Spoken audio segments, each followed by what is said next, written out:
Assalamualaikum warahmatullahi taala wabarakatuh. Nama saya Nafis Fadlandani. Saya asal dari Sumeneb.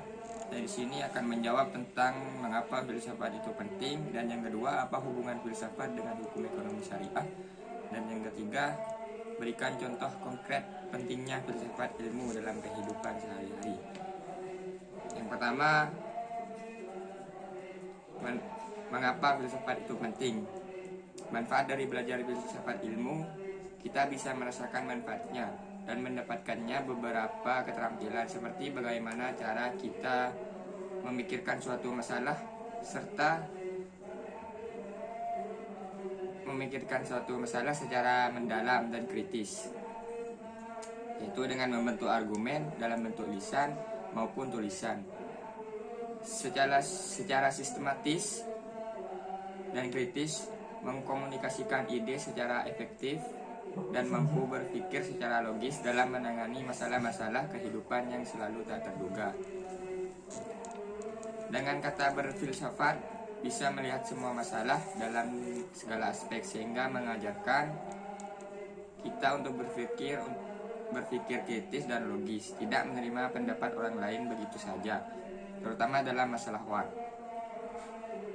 Banyak sekali di hadapan media pada saat ini yang memberitakan berita bohong yang dapat mempengaruhi orang lain jika kita tidak berpikir kritis dan logis. Kita bisa gampang terpengaruh oleh orang lain. Dan yang kedua, apa hubungan filsafat dengan hukum ekonomi syariah? Hukum ekonomi syariah pada ilmu filsafat pada dasarnya menjadi pembahasan adalah konsepsi, metodologi, serta ekonomi dalam disiplin ilmu. Oleh karena itu, antara filsafat dan ekonomi tidak bisa dipisahkan satu sama lain. Hal ini karena filsafat ilmu membahas bagaimana disiplinnya ilmu yang menghasilkan pengetahuan, memberikan dan prediksi serta pemahaman yang melatar belakangi disiplin ilmu.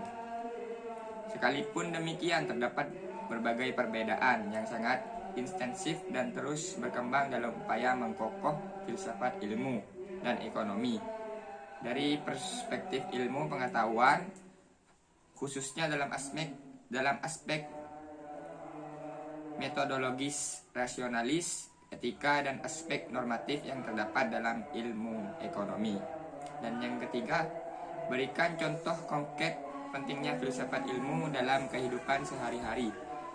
Filsafat ilmu adalah studi tentang seluruh fenomena kehidupan dan pemikiran manusia secara kritis dan dijabarkan dalam konsep mendasar. Contohnya yaitu konkret penerapan filsafat ilmu data kehidupan sehari-hari, yaitu memperlakukan orang lain sebagaimana dirimu ingin diperlakukan. Jadi maksudnya, jika ingin diperlukan baik oleh orang lain, maka kalian juga harus bersifat baik terhadap orang lain. Sekian, terima kasih. Kurang lebihnya mohon maaf. Wassalamualaikum warahmatullahi wabarakatuh.